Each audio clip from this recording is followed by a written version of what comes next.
Halo, ketemu lagi di Sejabut Channel.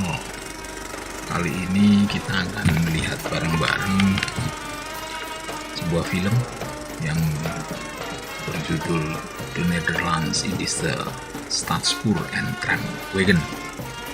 Kira-kira artinya adalah perusahaan kereta api negara dan tram di Hindia Belanda.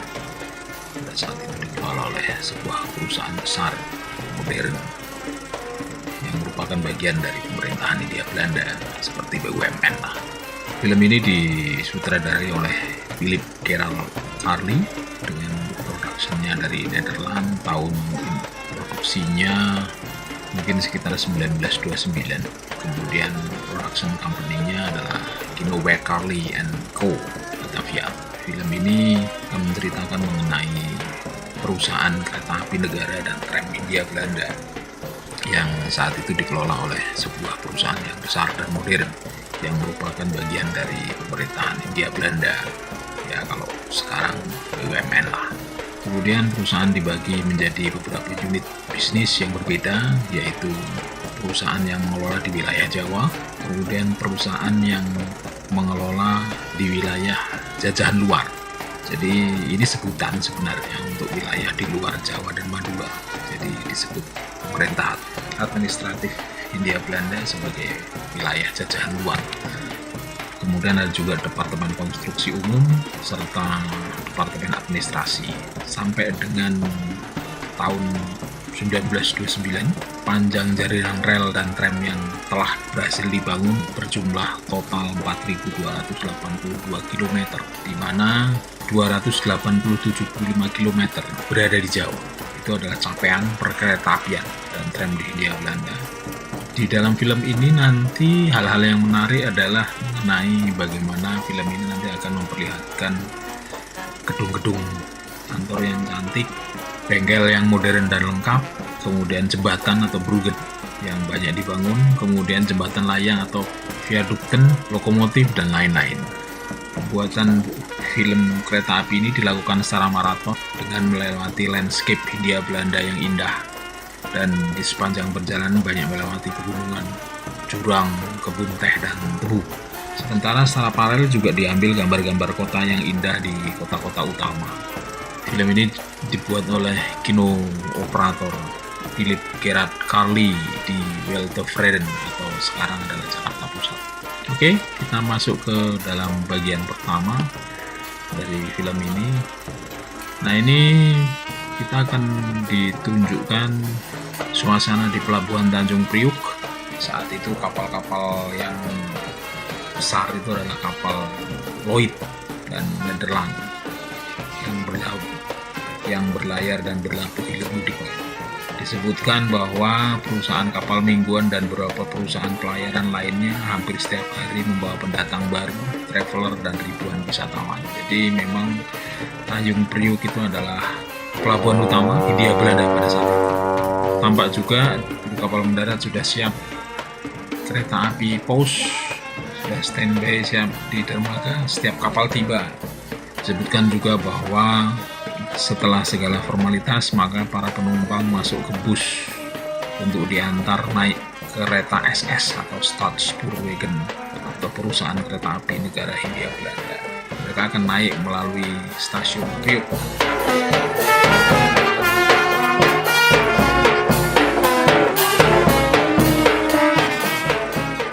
Saat itu bangunan stasiun Tanjung Priuk yang modern bisa dilihat dari jauh. Memang pada saat itu belum banyak bangunan seperti sekarang. Bangunan megah ini memiliki aula yang indah, ruang tunggu yang luas, dan platform yang lebar dan panjang, serta atap lengkung yang megah. Stasiun ini dibangun pada tahun 1914 dengan arsitektur adalah Insinyur C.W. Koch. Stasiun dibuka untuk umum pada tanggal 6 April 1925 pada saat bersamaan dengan pembukaan kereta api listrik rute Priuk Mester Cornelis atau saat ini disebut dengan Jatinegara.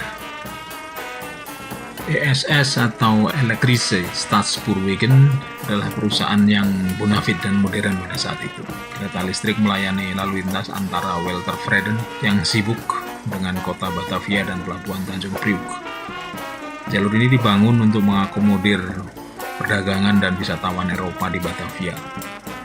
Karena pada saat itu, wilayah Tanjung Priok yang terletak di bagian utara, sebagian besar harus melewati hutan dan rawa-rawa yang berbahaya. Sehingga jalur antara Batavia dan Tanjung Priok membutuhkan sarana transportasi yang aman untuk menghubungkan Pelabuhan Priok dengan kawasan pusat kota melalui Batavia Sentrum atau Stasiun Jakarta Kota.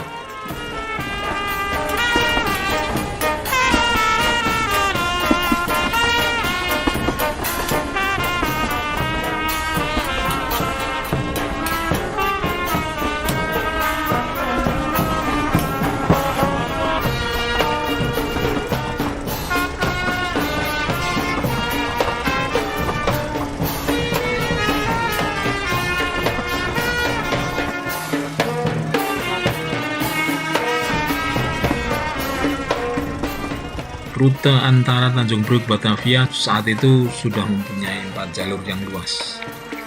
Pembukaan jalur Tanjung Priok dan Beos atau Jakarta Kota dilayani oleh kereta dengan lokomotif listrik seri ESS 3200 buatan Werkspur Belanda buatan tahun 1926 serta jaringan listrik atas yang terbentang mulai dari Tanjung Priok, Bogor, dan jalur sekitar Jakarta atau Batavia.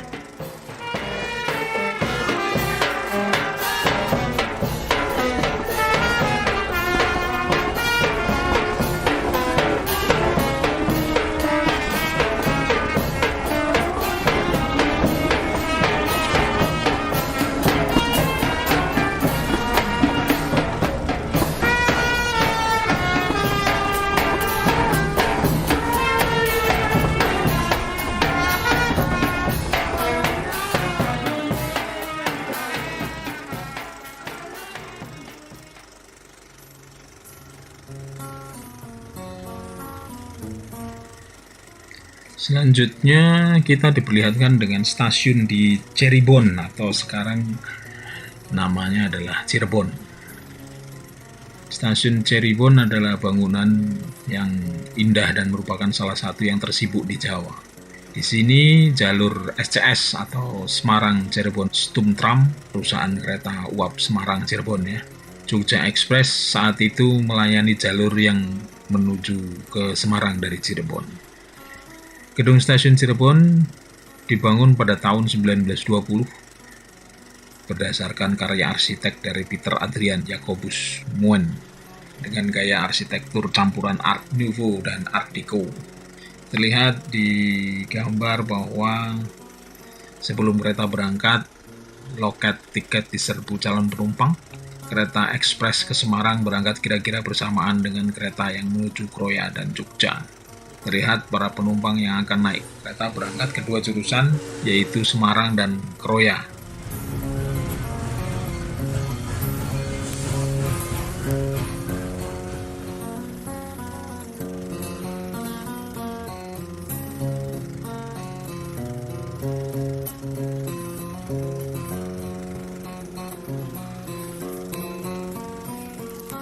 Sebelah kiri adalah kereta yang ke arah Kroya dan sebelahnya menuju ke Semarang.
Kita sekarang berada di stasiun Purwokerto yang juga memiliki stasiun yang bagus dengan platform yang luas. terlihat kereta sedang bergerak menuju ke arah Cirebon dengan latar belakang Gunung Slamet yang perkasa. Saat itu Stasiun Purwokerto merupakan stasiun yang baru diresmikan pada tanggal 1 Juli 1916 oleh perusahaan kereta api Stadspoorwegen. Stasiun yang lebih tua di Purwokerto berada di tengah kota Purwokerto yang dibangun oleh Srayudal Stumtram Maskapij pada tahun 1893-1896. Perusahaan ini adalah perusahaan kereta api yang mempunyai trayek menyusuri lembah Sungai Serayu dari mulai Cilacap sampai ke Wonosobo. Hanya sekarang untuk saat ini jalur ini sudah tidak beroperasi lagi.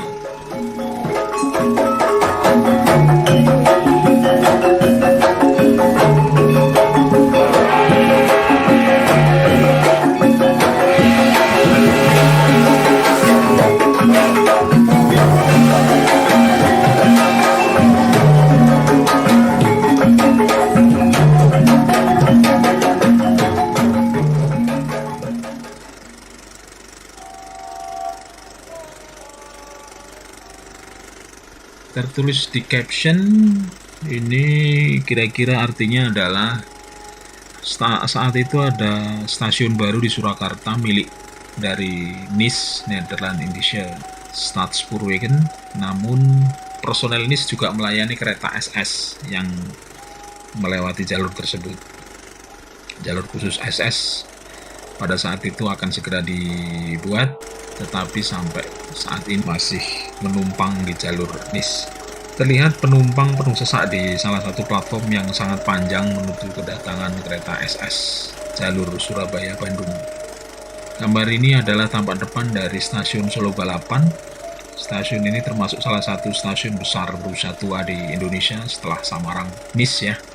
Bangunan stasiun ini dilakukan oleh perusahaan kereta api pertama Hindia Belanda, Nederlands-Indische Spoorweg Maskapij, pada abad ke-19, yaitu pada masa pemerintahan Mangkunegoro IV, dan berada di wilayah Kadipaten Praja Mangkunegaran.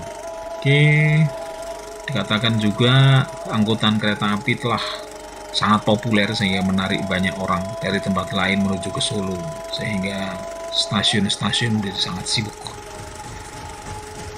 Gambar ini memperlihatkan kondisi stasiun Solo Jebres yang dibuka pada tanggal 24 Mei 1884, merupakan stasiun di wilayah Kasunanan, Surakarta yang dioperasikan oleh SS.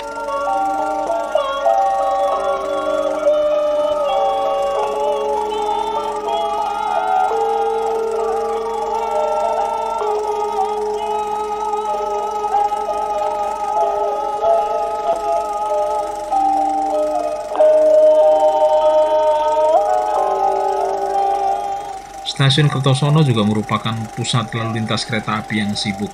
Tertulis bahwa tepat di sebelah bangunan stasiun yang luas adalah pohon beringin kuno. Stasiun Kertosono telah ada bersamaan dengan pembangunan jalur kereta api Surabaya-Madiun Solo oleh Stadspoorwegen atau SS.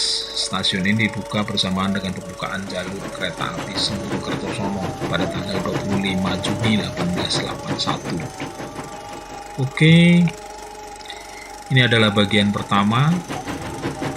Bagian-bagian selanjutnya nanti akan banyak informasi mengenai jembatan, kemudian jembatan layang, kemudian jalur-jalur pegunungan yang indah dari mulai Batavia, Bandung, sampai dengan Pangandaran.